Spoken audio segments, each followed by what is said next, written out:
meži tiek izcirsti, tie gandrīz dabiskie, formāli izsakoties Eiropas Savienības nozīmes mežu biotopi.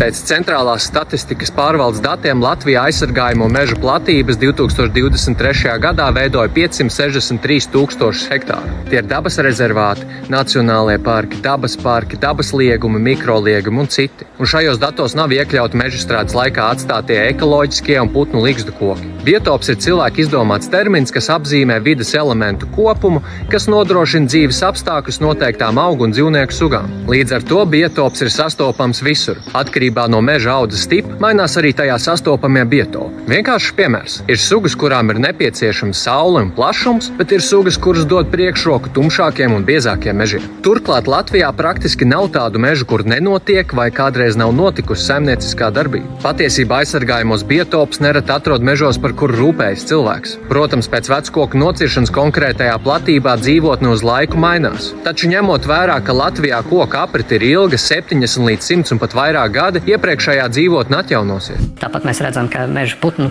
populācijas kopumā, tur, protams, ir kā kurai sugai, bet kopumā meža putnu populācijas samazinās. Tur ir korelācija meža izciršana vienkārši. Tieši tā. Jā, mežstrāde ir viens no faktoriem, kas var veicināt konkrēta putnu populācijas samazināšanos. Taču būtu jāmin, ka pastāv arī citi - klimata pārmaiņas, slimības, plēsēju, urbanizācija. Tas ir vairāku faktoru miedarbības process.